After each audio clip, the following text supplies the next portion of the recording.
Hmm?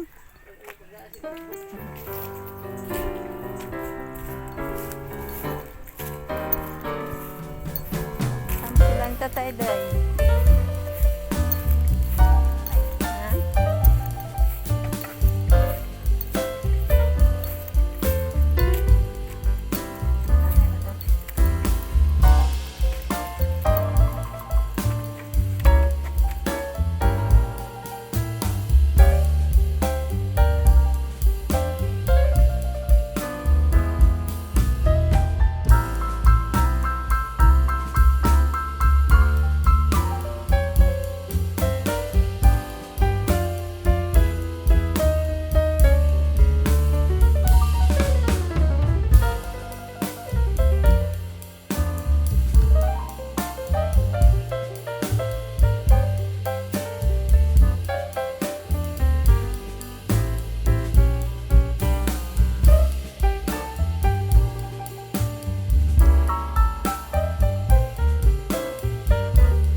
A few moments later.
Okay, 1, 2, 3.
O salamat sa atong mga pastors na naadya sa gawas may igsoon. O salamat sa tanan natong mga kababayenan nga niya karon. Usa ka maayong butang nga doon na tayo panagtigom nga sa manini.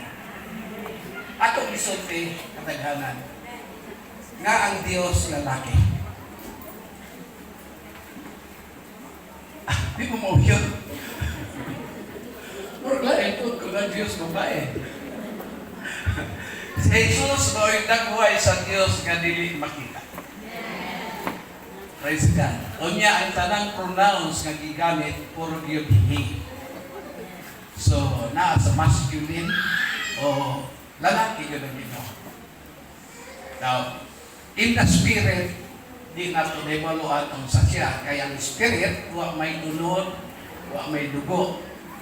Pero kung magpakita ang Ginoo, si Kristo ay katapusan nga revelation.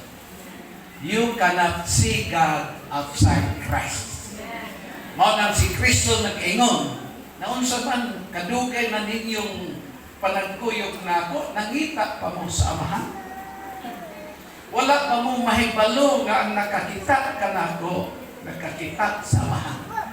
Sukad karon, ha? Hindi man kang pulungan, sukad karon nakakita na kamo kaniya.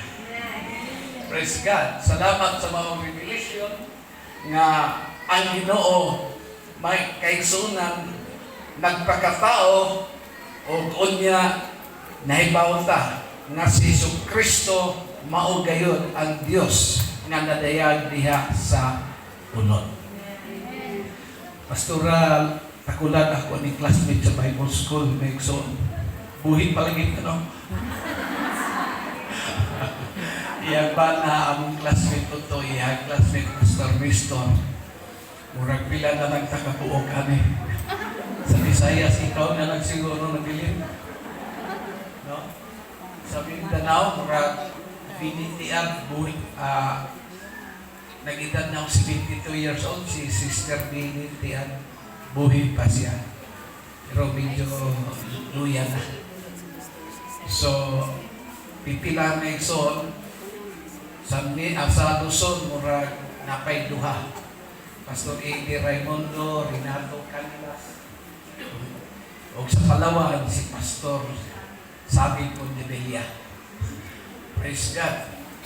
Kung sundalo pa sa Ginoo, murag hinay-hinay nang nakaswerte ang uban may igsoon. Pero okay lang. Mamatay ta diya sa buluhaton sa Ginoo. Mao na importante kayo. Salamat tuod, Pastora Takulag, na sa among pagbiyahe sa una, among nagamit ang iyang sakyanan. Praise God. Nga nagplano ni na mubalik ni diri og Mayo kay mamista mi. Murag panahon sa pista ang Mayo. Inong kaya ako ninyo, ganahan ko magsigbalik-balik diri sa Bohol. No, kay murag ma-relax kita pag-ayon remixon. O kauba pa na ko ang akong Mrs. ng Luz na nag-birthday siyang ika-70 anyos sa Chocolate Hills. Praise God. Special nag-birthday na igsoon. Itong 2022, nag-birthday na siya sa Bungaw, Tawi-Tawi. Layo-layo. Asa itong sunod? Ika sa Bungaw. Kasunod na birthday. Birthday-han ako na ba igsoon? Hinan ako sa sunod nimong birthday, ato ka mag-birthday sa Malaysia. Abi sa binuang. May daw sa mga toy. Pero natin naot yun. Yan itong year 2018 masyo to.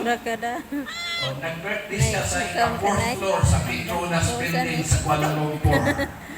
No? Praise God. Salamat sa Diyos kay sa iyang birthday na igsoon na nagre-regalo sa iya. Gitagaan ako siyang sakinan worth 1.4 million.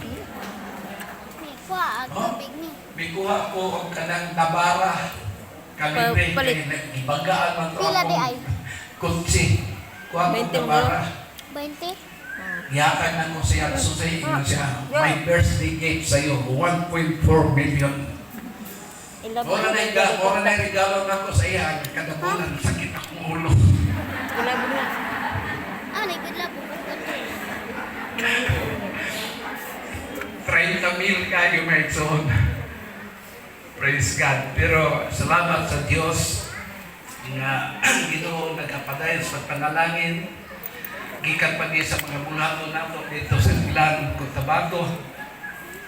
Miagi mi dito sa Kurong o minusod media Megson sa Muslim area. Nagibuhat sa Dios o ang tanan niyang gihimo, it is orderly. Pahamutan yun. Ang Biblia, daghang description, daghang larawan or gitawag ang iglesia diya sa Biblia. Gitawag kinig panon. Panon sa mga karnero. Ang iglesia gitawag kining mga panon sa Ginoo. Gitawag ta nga mga karnero. Musaya mo pagkinanding diha. Wa tatawgang iro. Wa tatawgang leon. Gitawag tag karnero. Sa tanan nga mga four-legged animal, upat ang tiil. Ang karnero lang ang defenseless. Dili kay balong mo panalipod sa iyang kaugalingon. Dili hait ang kuko, wala siya'y tango, o dili siya bangis. Mao nang nakinahanglan yun siyang magbalantay, kay ang magbalantay, maoy magpanalipod kaniya. Kita sama sa karnero, defenseless ta. Di nato mapanalipdan ang atong kaugalingon. Mao na nga ang Ginoo mo'y atong magbalantay. O way makulang kanato. Siya magapasabsab kanato sa mga malunhaw nga sabsabanan. Magapainom kanato sa tubig mga igsoon. O siya mo'y naglukat sa atong kalag. Mauna nga, the church is also called a flock, a sheep, a warrior. Magugubak, ingong pa ni Pablo, isulod ninyo ang tibuok hinagibag sa Diyos. Aron kamo makaasdang batok sa malipat-lipatong kaudahan sa yawan. What yun? Gitawag sa big fighter, fight a good fight of faith. Ang iglesia gitawag po og lawas nga daghang mga sako. O ang iglesia gitawag usab kining household or panimalay. Og labaw sa tanan ang pinakanindot nga description sa church gitawag kining the bride of Jesus Christ. Gitawag kining pangasaw unon sa atong Ginoong Hesukristo. When we talk about bride, we are talking about a woman. Basta maghiskot ng bride, babae yun na nga kaslunon. Kaya paano ba mo nga kung ang babae kaston, magsulog mo sa inyong setora? Buddha. Doon ay inyong katahong na sa panahon lang sa kasal, mulong taon. Mao na panahon sa inyong kasal, you are the most precious lady on that event. May bulong ka, kaya ang minat og na magwapa. Wag may gilan, oy. Wag may gilan na ako. Kaya pala hindi mo sa Ginoong gilan. Mandagan lang manaway, pero wala, oy. Unsay mong naong maunagin na. Lagi ba? Usbon sa Diyos atong kinabuhi. Usbon sa Ginoo si imong batasan, pero ang naong asis. Kung sa kalingaw na lang mo. pamagno sa inyong naong pekso. No? The church is called the bride. Kunya, niingon sa Episo that the church is a glorious church. So, ang church karon may son, fighter man ta, warrior po ta, pag-akarnero ta, o gitawag po ta nga lawas sa Ginoo. Pero, ang the best description nga dapat natong ampingan, kining gitawag tang pangasawunon sa Ginoo. Nga magpabilin kang putli, walay mansa, walay kunot, o walay suno sama niini hangtod sa pagbalik sa Ginoo. Nga ang buti pasabot ang holiness, ang pagkabalaan, ato gining ampingan sa atong kasing-kasing. Kaya ang Ginoo nagaingon, maingon nga ako balaan, kamo usab balaan man. Mauni nga ang iglesia must be a glorious church without spot, without wrinkle, and any such thing. Mo kini panahon sa pagpatahom sa inyong kaugalingon, mga kababaihan. Dili pagpatahom sa itsura lang, kundi pagpatahom sa atong kinasuluran. Kaya ang pagpatahom sa kinasuluran maunay gitanaw sa Ginoo. O ang katahom nga naas kasuluran, kinusuluran magula sa atong panggawas, may soul. Mauna nga, kung balaan sa sulod, ang pagkabalaan makita usab diha sa pagkagawas. God is not the author of confusion. Ang Dios dili utok o ulo sa tanang kasamo. Until now, God works in unity. Ang Diyos magalihok, dunay milagro mahitabo, kung dunay panagbiusa. Praise God. O ang Biblia nagaingon, behold how good and pleasant it is for brethren to dwell together in unity. Pagkatahong sudungon sa mga managsuon nga nagpuyo o nag-ipon diha sa panaghiusa. Kaya sa panaghiusa, gisugo sa Dios ang iyahang panalangin. Atong timanan nga ang Dios, He works on a process. Ang Dios, wa magdali nga dunay shortcut. Dunay proseso nga gisunod ang Ginoo. And God works in His time. Ang Ecclesiastes nag-iingon, He made everything beautiful in His time. Amen. Matahom ang tanang butang nga gibuhat sa Dios sa iyahang kapanahonan. Unsay plano sa Ginoo, wa ta mabalo.